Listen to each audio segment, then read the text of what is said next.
1947 সালে ব্রিটিশরা যখন ভারত পাকিস্তান আলাদা দুটি রাষ্ট্রের পরিকল্পনা করে তখন এই উপমহাদেশে ছোট ছোট মোট 565টি রাজ্য ছিল, যাদেরকে বলা হতো প্রিন্সলি স্টেট বা করদ রাজ্য। এসব রাজ্যগুলো ব্রিটিশদেরকে খাজনা দিলেও তারা ছিল স্বাধীন, তাদের আলাদা স্বাধীন রাজাও ছিল।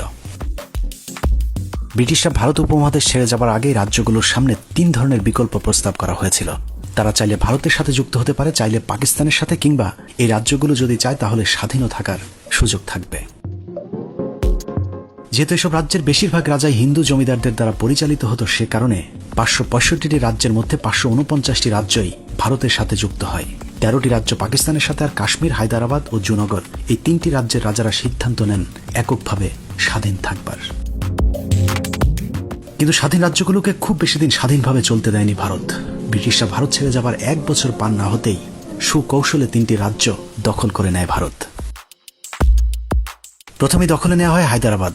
পৃথিবীর ইতিহাসে বর্বরোচিত এক গণহত্যার মাধ্যমে হায়দ্রাবাদ দখল করে ভারতীয় হানাদার বাহিনী।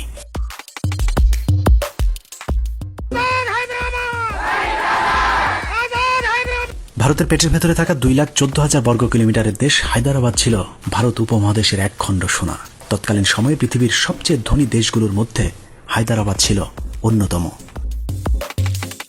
হায়দ্রাবাদের রাজাকে বলা হতো নিজাম। টাইমস ম্যাগাজিনের স্বীকৃতি অনুযায়ী তৎকালীন নিজামুল মুলক শওকত আলী খান ছিলেন এককভাবে পৃথিবীর সবচেয়ে তখনকার ধনী ব্যক্তি। শওকত আলী সেই সময় আশ্চর্যজনকভাবে আধুনিক রেল, বিমান, নৌ চলাচল ব্যবস্থা চালু করেছিলেন। ছিল নিজস্ব মুদ্রা ব্যাংক, এমনকি নিজেদের সেনাবাহিনীও ছিল হায়দ্রাবাদের। এসব কারণে ভারতের লোলুপ দৃষ্টি পড়ে ধনী রাজ্য হায়দ্রাবাদের দিকে। 1948 সালের সেপ্টেম্বর থেকে অক্টোবর, 1 মাসের কম সময়ে রক্তক্ষয়ী মুসলিম গণহত্যার মাধ্যমে দখল করা হয় হায়দ্রাবাদ। টেইলর এবং এজি খানের মতো বিশ্লেষকরা দাবি করেছেন হায়দ্রাবাদ দখলে নিতে অন্তত 2 লাখ মুসলমানকে হত্যা করে ভারতীয় বাহিনী। ধর্ষণ করা হয় হাজার হাজার মুসলিম নারীকে, লুটপাট করা হয় মুসলমানদের অর্থ সম্পদ। খোদ উইকিপিডিয়ার তথ্যই বলছে অন্তত 27 থেকে 40,000 মুসলিমকে গণহারে হত্যা করা হয় হায়দ্রাবাদ দখলের মিশন অপারেশন পোলোর মাধ্যমে। On September 17, 1948, after the Indian Union sent the army on September 13th to basically take over. ভারতের পক্ষ থেকে অবশ্য এতদিন এই অভিযোগ অস্বীকার করা হয়েছে, যদিও ঐতিহাসিক সুন্দরলালের রিপোর্টটি প্রকাশ পাওয়ার পর সামনে আসে হায়দ্রাবাদের হত্যাযজ্ঞের বিষয়টি। যে রিপোর্টটি 2013 সালের 24শে সেপ্টেম্বর বিবিসির একটি খবরেও প্রকাশ করা হয়েছিল। হায়দ্রাবাদ দখলের আগে ভারত কিছু গোয়েন্দা তৎপরতা চালায়। প্রায় 85 ভাগ হিন্দু অধ্যুষিত রাজ্যটিতে রাতের আধারে হিন্দুদের বাড়িঘরে হামলা, অগ্নিসংযোগ শুরু করে ভারতীয় গোয়েন্দা সংস্থা। এরপর হায়দ্রাবাদ সরকারের বিরুদ্ধে সাম্প্রদায়িক দাঙ্গার কাল্পনিক অভিযোগ তুলেই হামলা চালানো হয় সুখী সমৃদ্ধিশালী রাজ্যটিতে। এই একই অভিযোগে দখল করা হয় আরেকটি স্বাধীন রাজ্য জুনাগড়। আজীবন সম্প্রীতির সাথে বসবাস করা জুনাগড়ে হঠাৎ করে হায়দ্রাবাদের মতো রাতের আধারে শুরু হয় সাম্প্রদায়িক হামলার নাটক। মুসলিম শাসিত সুখী রাজ্যটিতে সাম্প্রদায়িক বিভাজন তৈরিতে ভারতের সবচেয়ে সফল অভিযানটি ছিল সোমনাথ মন্দিরকে ঘিরে। রাতের আধারে কে বা কারা সোমনাথ মন্দিরে হামলা করলে সেটাকে কেন্দ্র করে স্থানীয় বাহাউদ্দিন কলেজ মাঠে এক বিশাল জনসভার ডাক দেয় ভারত। স্বাধীন রাজ্যটির আইন ভঙ্গ করে ওই জনসভায় প্রধান অতিথি হিসাবে উপস্থিত থাকেন ভারতের হিন্দু সাম্প্রদায়িক নেতাও তৎকালীন ভারতের স্বরাষ্ট্রমন্ত্রী বল্লভভাই প্যাটেল। সেই জনসভা থেকে হিন্দুদেরকে মুসলিম রাজা দ্বিতীয় মোহাম্মদের বিরুদ্ধে খেপিয়ে তোলা হয়। বলা হয় ভারতের সাথে হিন্দুরা যদি যোগ না দেয় তাহলে জুনাগড়ে একজন হিন্দুও অবশিষ্ট থাকবে না, সবাইকে মুসলমানেরা হত্যা করবে। প্রজাদের মধ্যে চরম বিক্ষোভের জেরে গণভোটের আয়োজন করতে বাধ্য হয় জুনাগড়ের রাজা। সেই ভোটে ভারতপন্থীরাই জয়ী হয়। নির্বাচনের পর লর্ড মাউন্টব্যাটেনের নিয়োগ দেওয়া ভিপি মেনন রাজা মোহাম্মদকে ভারতের সাথে যোগ দেওয়ার পরামর্শ দিলেও রাজা বরং ভারতের সাথে যুক্ত না হয়ে পাকিস্তানের সাথে যুক্ত হতে চান। এই মর্মে রাজা পাকিস্তানের কাছে সহায়তাও চান, কিন্তু পাকিস্তানের পক্ষে তেমন কিছু করার না থাকায় পাকিস্তান বিষয়টিকে জাতিসংঘের উপর ছেড়ে দেন। ফলশ্রুতিতে 1947 সালের 1 নভেম্বর ভারতীয় বাহিনী আগে থেকেই পরিকল্পিত হামলা চালিয়ে 8 দিনের রক্তক্ষয়ী যুদ্ধের পর জুনাগড় দখল করে নেয়। সে যুদ্ধ পরবর্তী সাম্প্রদায়িক হামলায় অন্তত 32,000 মুসলমানকে হত্যা করে ভারত। দখল করা হয় জুনাগড়ের মুসলমানদের বাড়িঘর, ব্যবসা প্রতিষ্ঠান। হায়দ্রাবাদ ও জুনাগড় দখলের পরই হামলা চালানো হয় কাশ্মীরে, কিন্তু ভৌগোলিক কারণে কাশ্মীর দখলে খুব বেশি সুবিধা করতে পারেনি ভারত। কাশ্মীরে ভারত হামলা করলে পাকিস্তান ও কাশ্মীরে সেনাবাহিনী পাঠায়। একদিক থেকে ভারত, অন্য দিক থেকে পাকিস্তান দখল করতে থাকে কাশ্মীর। 2 বছর এভাবে মুখোমুখি অবস্থানে থাকবার পর জাতিসংঘের মধ্যস্থতায় যুদ্ধবিরতিতে যায় ভারত এবং পাকিস্তান। জাতিসংঘের সিদ্ধান্ত অনুযায়ী যার দখলে তখন যতটুকু ছিল সেখানে নিয়ন্ত্রণ রেখা টেনে আটকে দেওয়া হয় ভারতের কাশ্মীর দখলের অভিযান। পাকিস্তান নিয়ন্ত্রিত আজাদ কাশ্মীরে শান্তি বিরাজ করলেও অত্যাচার নির্যাতন অব্যাহত আছে ভারত নিয়ন্ত্রিত জম্মু কাশ্মীরে।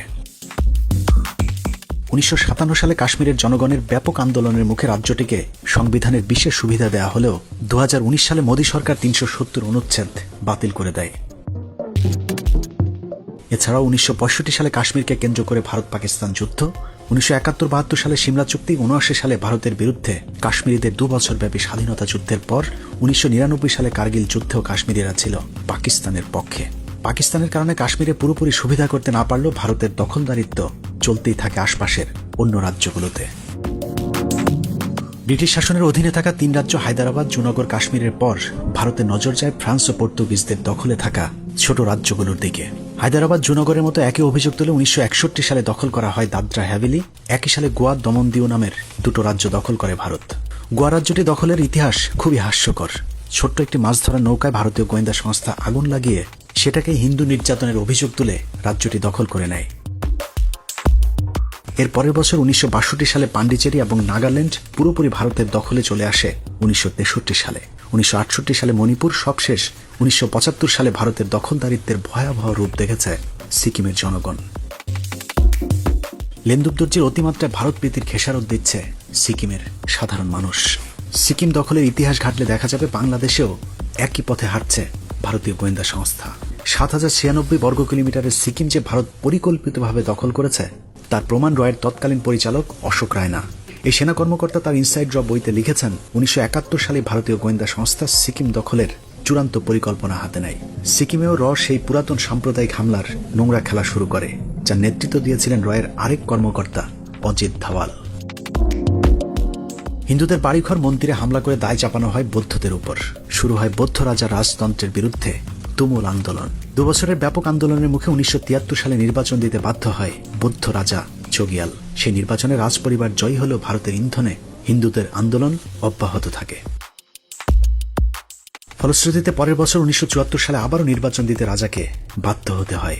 1 বছর আগের নির্বাচনে রাজা চোগিয়াল জয়ী হলেও 1 বছর পরের কারসাজির নির্বাচনে 32 আসনের মধ্যে 31 আসনে জয়ী করানো হয় সিকিম ন্যাশনাল কংগ্রেসের ভারতপন্থী নেতা কাজী লেন্দুবদর্জিকে।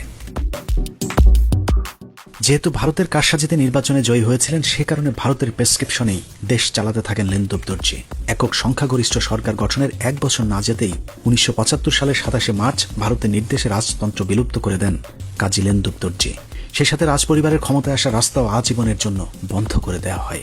রাজতন্ত্র বিলুপ্তি আইন পাশ হবার 8 দিনের মাথায় রাজপ্রাসাদে হামলা চালিয়ে রাজাও তার পরিবারকে আটক করে ভারতীয় বাহিনী।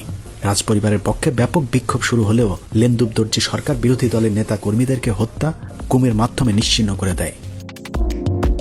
ভারত লেন্দুবদর্জিকে স্বপ্ন দেখিয়েছিলেন সারা জীবন ক্ষমতায় রাখার, কিন্তু 1975 সালে মাত্র 2 মাসের মাথায় 16 মে সিকিমকে ভারতের 22তম রাজ্য হিসেবে ঘোষণা করে ভারত। সিকিমবাসীর পক্ষে আর ভারতের বিরুদ্ধে ঘুরে দাঁড়ানো সম্ভব ছিল না, কারণ দেশপ্রেমিক মানুষগুলোকে তার আগেই শেষ করে দিয়েছিল লেন্দুব সরকার। ভারতের ফাঁদে পা দিয়ে স্বাধীনতা হারানোয় ক্ষমতালোভী লেন্দুবদর্জিকে সিকিমবাসী আজীবন ঘৃণা ভরে স্মরণ রাখবে।